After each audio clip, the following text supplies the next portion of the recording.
Assalamualaikum warahmatullahi wabarakatuh. Selamat pagi anak-anak. Perkenalkan, saya Bu Sriwayuni. Di sini Bu akan mengajar bidang ekonomi. Kita akan membahas masalah kebutuhan manusia.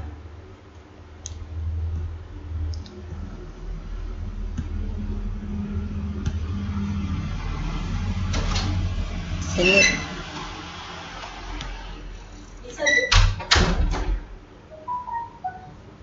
materi kebutuhan manusia. Apa yang dimaksud dengan kebutuhan? Kebutuhan adalah hasrat yang timbul dalam diri manusia yang jika tidak terpenuhi dapat mempengaruhi kelangsungan hidupnya. Sedangkan keinginan, hasrat yang timbul dalam diri manusia yang jika tidak terpenuhi tidak mempengaruhi kelangsungan hidupnya. Jadi di sini kita harus bisa membedakan mana yang kebutuhan dan mana yang keinginan.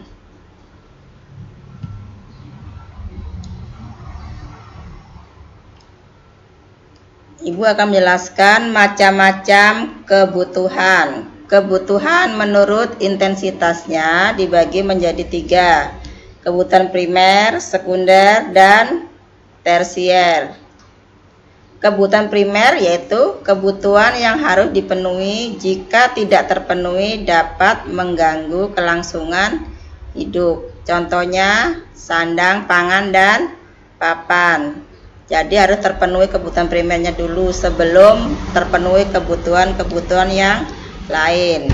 Yang kedua, kebutuhan sekunder, yaitu kebutuhan yang timbul setelah kebutuhan primer. Contohnya telepon, angkutan umum. Jadi setelah kebutuhan primer terpenuhi, kita lanjut ke kebutuhan sekunder. Setelah itu kita ke kebutuhan tersier, yaitu kebutuhan yang akan barang-barang mewah. Contohnya seperti mobil, kapal, perhiasan, dan lain-lain sebagainya. Kita boleh memenuhi kebutuhan tersier apabila sudah terpenuhi kebutuhan primer dan sekundernya.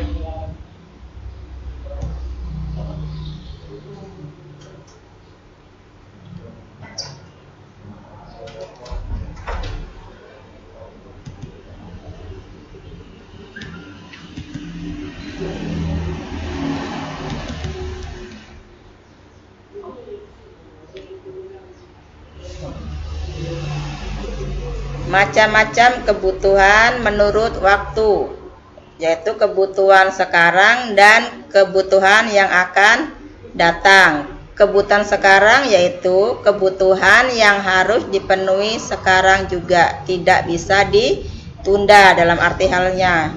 Contohnya obat bagi orang sakit. Jika kita sakit, kita harus cepat minum obat. Kalau tidak minum obat, tidak akan sembuh. Nah, itu kebutuhan yang sekarang, mau tidak mau harus kita lakukan. Yang kedua, kebutuhan yang akan datang, yaitu kebutuhan yang pemenuhannya dapat dilakukan di masa yang akan datang. Contohnya kita menabung untuk masa depan karena digunakan untuk yang akan datang.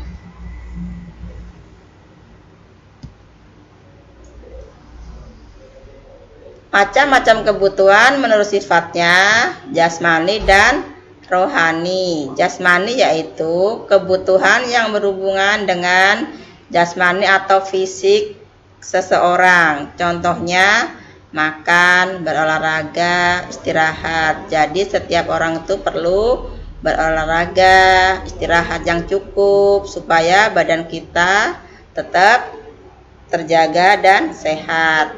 Kebutuhan rohani yaitu kebutuhan yang sifatnya berhubungan dengan jiwa manusia. Contohnya beribadah menurut agama dan keyakinannya masing-masing, bersosialisasi, dan rekreasi atau hiburan. Kita perlu hiburan di dalam hidup kita sehari-hari. Tidak hanya kita hidup di dalam rumah aja, tapi harus memenuhi kebutuhan jasmani dan rohaninya harus seimbang.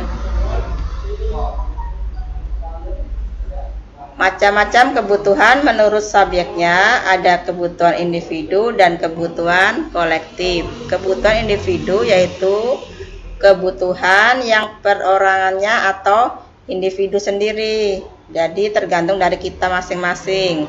Contohnya kebutuhan akan alat bantu dengar, kacamata, kursi roda. Nah, itu semua penggunaannya sesuai dengan kebutuhan masing-masing perorangan. Kacamata kita gunakan kalau mata kita bisa kurang membaca. Kursi roda kita gunakan untuk orang yang sakit tidak bisa berjalan. Kebutuhan kolektif yaitu kebutuhan bersama dalam suatu masyarakat dan dimanfaatkan untuk kepentingan bersama. Contohnya kebutuhan akan jalan raya, rumah sakit, sekolah. Jadi kolektif itu artinya semua masyarakat itu yang membutuhkan, misalnya kayak jalan rusak harus kita perbaiki. Rumah sakit perlunya untuk orang-orang yang berobat, dan sekolah untuk halnya kita sebagai siswa untuk mendapatkan pendidikan dan ilmu pengetahuan untuk masa depan.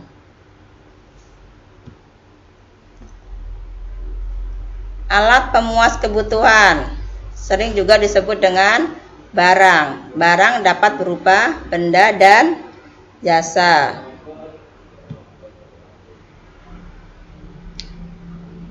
Jenis-jenis barang di situ menurut cara memperolehnya, barang ekonomi dan barang bebas.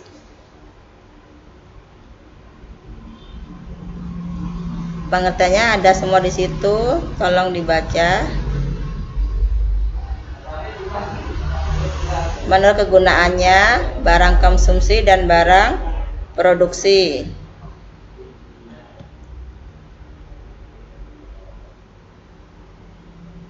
Menurut proses produksinya, ada barang mentah atau bahan baku, bahan setengah jadi, dan barang jadi. Di situ barang mentahnya yaitu bahan dasar untuk membuat barang lain.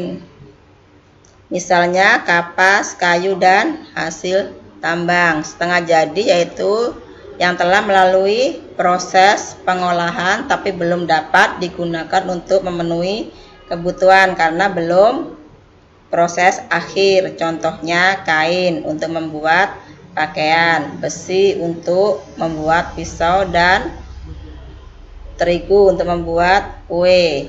Barang jadi dikatakan barang jadi jika barang itu merupakan produk akhir yang telah melalui proses pengolahan dari bahan baku menjadi bahan setengah jadi sampai barang jadi siap pakai untuk memenuhi kebutuhan manusia.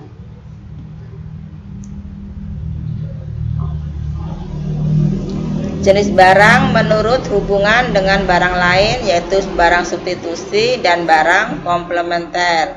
Barang substitusi yaitu pemenuhi kebutuhan yang fungsinya dapat menggantikan barang lain atau dapat saling menggantikan. Contohnya, gas dapat menggantikan minyak tanah sebagai bahan bakar. Bahan komplement, barang yang pemuas kebutuhan akan bermanfaat apabila dipakai bersama dengan barang yang lain. Contohnya mobil dengan bensin, jarum dengan benang.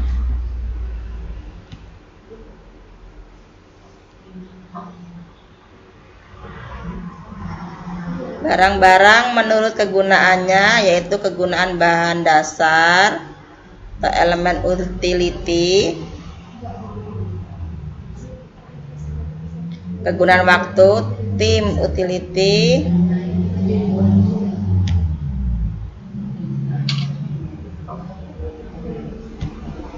nah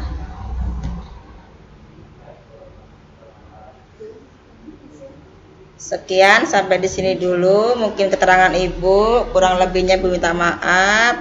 Kita sambung lagi ke pertemuan yang akan datang.